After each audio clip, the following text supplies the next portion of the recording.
Ladies and gentlemen, welcome back to the channel. I am Montoya. A post on Reddit blowing up right now. A former CIG employee saying CIG is potentially on the wrong trajectory. Does this spell doom for the company? I think this is a wonderful and timely post because we were just discussing this yesterday in my State of the Squadron, where I was talking about the funding for the game and where we stand for that. Just a quick recap in case you didn't watch yesterday. We were talking about this funding chart right here. Now, 2022 was a breakout and insane year. This year was not too bad. January, February, March, April, May, all good. June, July, August falling short. Now we have StarCitizen's CitizenCon coming up soon. Can we expect 15, 20 million from CitizenCon? Yes, maybe this puts us around, say, 75 to 80 million. And then there's the November, December Christmas sales coming in. Can they make another 5, 10 million? Yes, they can. I think CIG will end up between 80 and 90 million for this year. If there's anything they reveal which may blow us out the water in CitizenCon, maybe more. So is 80 to 90 million for 2023 out of the question? No, but look, it's in line with 2020 and 2021. Can they crack 2022? I'll be surprised if they do that. I mean, they've pulled some rabbits out of the hat before, but we'll see. So the question is now, in light of the massive funding they had in 2022, did CIG put too much money into building fancy new offices in Frankfurt and Manchester, where they have to now release people, fire people because they can't afford employees? All this kicked off, not from this post over here, but it's actually kicked off from a post made on LinkedIn. Now, I'll blur out the guy's name and face because I don't know if I can show this in a video here, but it's freely available on LinkedIn if you can just look up any kind of what this guy's profile is, basically. He said, "Hi everyone, I was recently affected by the layoffs that are transpiring at the moment," implying there are more layoffs happening at CIG right now. He goes on to say, "Thank you CIG for the opportunity, blah, blah, blah. That being said, looking for a new role." Some reactions were, "What? You too? No, you don't deserve this." Now, there were some people who said that this person actually left CIG 2 years ago, and it wasn't a case of mass layoffs at CIG right now. Now, we don't know if they're laying off 1, 2, 5, 10 people, but one thing to consider is this, and there are things called cycles. There are business cycles. There are times where businesses do well and expand. There are times where businesses do badly and contract. Economies are the same. There are times of economic expansion. There are times of economic contraction. And so when things look good, when you have $110 million coming in from selling spaceship JPEGs, things are awesome. And if you want to go and build yourself fancy offices, that is something that you can do. Now, the question is, and this is the question a lot of us raised when we saw this. This is the Frankfurt one. Where's the Manchester? Here it is. This is the building in Manchester that CIG will be taking over, the top 3 floors. It is absolutely massive. Now, this is obviously very exciting for CIG and very exciting for the city of Manchester to have a tech company like CIG going in there. It's great for them. And no doubt that CIG got plenty of perks for going in and doing this, tax breaks and everything else.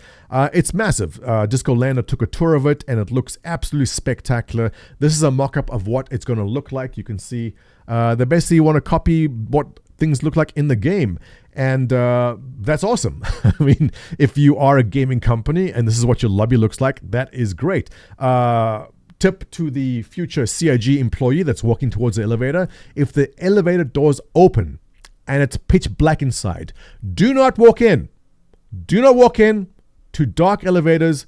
Wait for someone else to walk in front of you first, because I don't know, I just have a feeling about that. If they are being true to the game. Here is what the recreation room will look like, Grim Hex themed. I mean, that looks awesome. If these concepts are what they are building, this is millions. This is $5-10 million worth of decor alone. I'm concerned that this guy here is going to fall down this hole, but you can see what they're going for. It is not going to be cheap. Actually, the mock-ups they have of the Frankfurt office are even more spectacular if you take a look at what they have over there. These are mock-ups, right? I mean, this looks real. I'm assuming this is a mock-up. But take a look at the bar area over here, which has a model of a Pioneer. I mean, that looks absolutely spectacular. And you'll see the post over here talks a lot about the amount of money they're spending on the decor for this place. And my question, actually, I have a question. For those of you who do work in tech, and especially if you work for one of the fan companies, if you work for Facebook or Amazon or Netflix or Google, if you are looking for a new job, does the office you are looking for have to look like this? If the office is not set up this way, I mean, there's a $20,000 espresso machine. We'll talk about that too in a second. Does that play a large role in you deciding whether you accept the job or not? Post below. Let me know your thoughts. Now, keep that in mind. Let's go take a look at what he says. We're going to skip some of the small talk here and jump onto business. Here we go.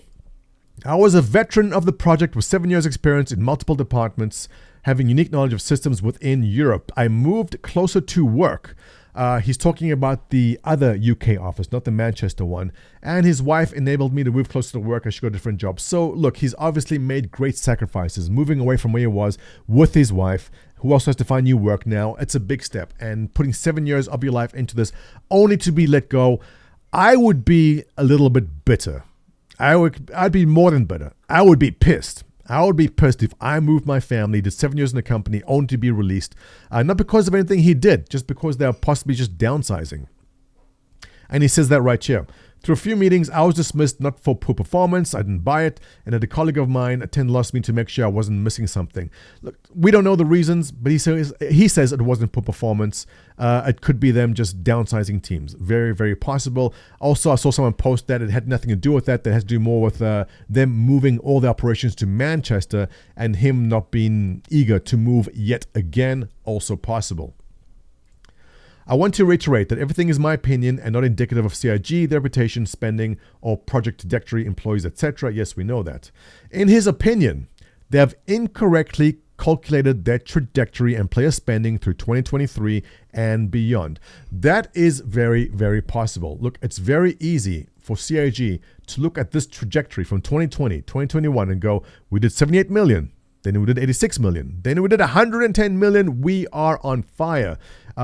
Further reinforced by January, February, March, April, May, also doing great. And then suddenly falling short over here. Or are they? We have yet to see how this year pans out, but I spoke about that before. So is it possible that they overshot? And this does happen. I see it a lot with public companies all the time.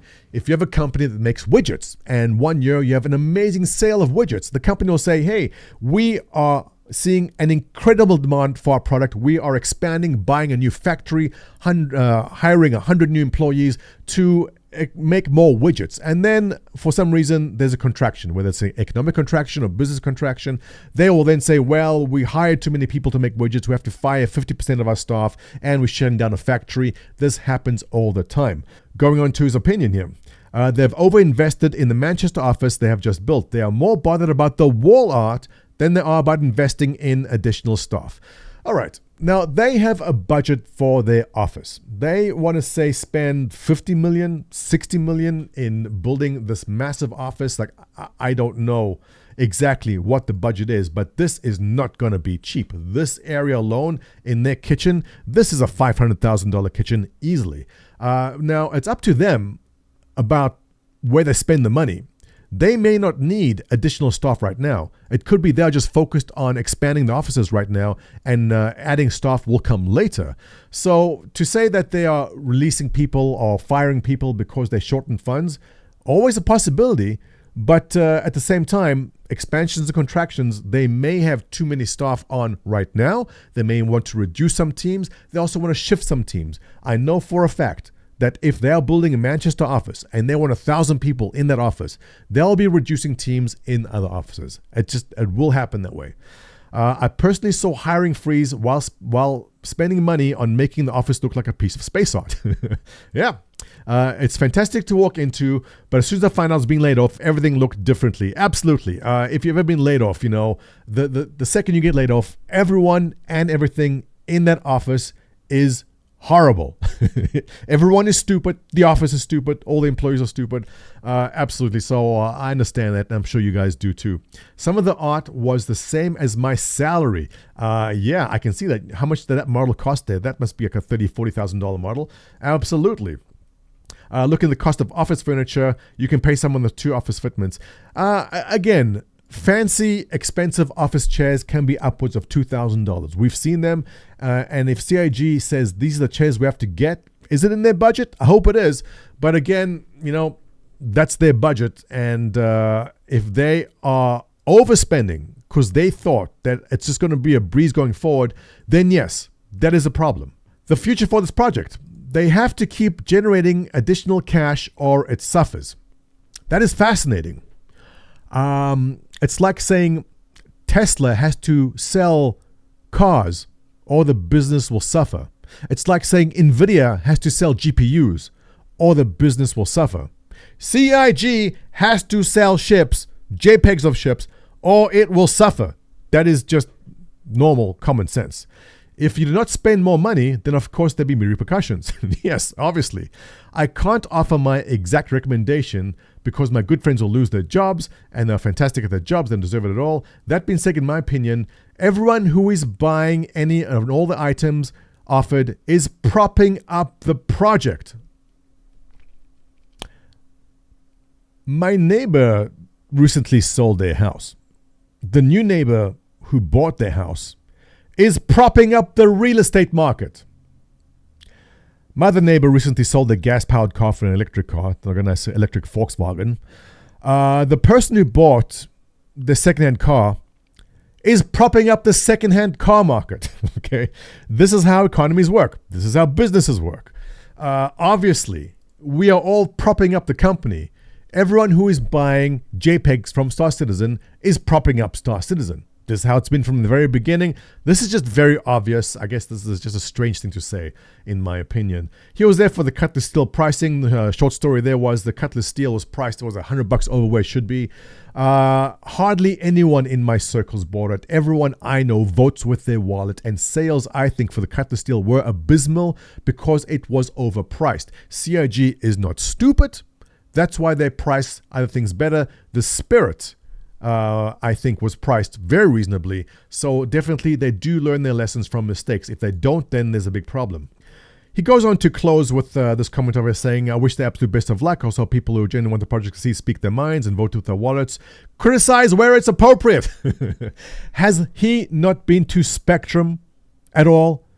All Spectrum is the official forums for StarCitizen on robertspaceindustries.com. Spectrum is nothing but criticism 24/7. All people do there is criticize. Reddit, for the most part, for the last month or so, has also been nothing but criticism. There is a lot of criticism, and I hate when people say, oh, why is no one speaking their minds or criticizing? There are entire communities built up on only speaking their minds and criticizing. So it's not as if it's not happening, which is weird when I see people keep saying it over and over again. We have a dream and someone's trying to make it a reality. Don't get caught up in the dream if reality's been shoved down the road. Yeah, we've all been there. 2016, answer the call, we know. And that was basically it. Now, I want to go down to some interesting comments, which I think put a lot more interesting perspectives on things here. There's a ton of great comments in the comment section of here, but I want to grab one of these and just read them to you as a closing to this video. And let's go with DMar Boobs, I dare you. Oh, DM your boobs, I dare you. I find that funny. Anyway, he says, first up, appreciate you sharing this. It's great to have additional perspectives to consider. That being said, I want to share a truth that we should consider when interpreting feedback from anyone. As someone who manages a team in my line of work, I can state with authority that if I were to ask any 10 of my staff what they thought about a given project in a company, how it's been led, how is it progressing, is it seen good, bad, indifferent, I'd get 9 and 11 different answers running the gamut from awful to great. 100% correct. Just go see a movie with 10 friends. Ask your friends what they thought. There'll be a guy who says, this absolutely sucks, to I love everything about this movie. And the same in this case here. In a company with 1,100 employees, any given employee can provide a biased opinion, which upstates recently is not the case. So while I choose to believe that this feedback passes most of the bullshit sniff test criteria, critically apply all things, I still couch it as interesting, but absolutely no way for it to be the all-encompassing. And this is a very well-balanced and great post there by DM Your Boobs, which I will do once I finish doing this. I will DM you mine. When we get all these rare, real insights into CIG and the projects, I'd be hopeful that the community here could tame the confirmation biases and not make broad comments like, well, this proves everything I thought was right.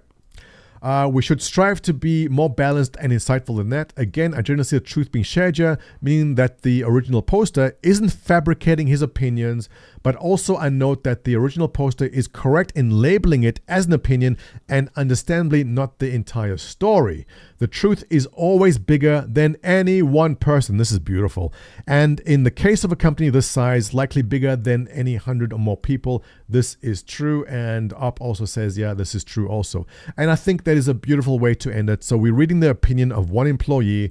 And look, I've got the bias there too. I think the Manchester office is huge. I think it is possibly spending a lot of money that they shouldn't. But at the same time, this is just the opinion of me. This is just the opinion of that employee and might not be the correct one. And with that, ladies and gents, I think we'll leave it right there because it's been a great long video. I hope you enjoyed it. If you enjoy this kind of content, do me a big favor. Subscribe to this channel. Give me a thumbs up. Your comments below. I'm always fascinated to read them. And I will catch you in the next one.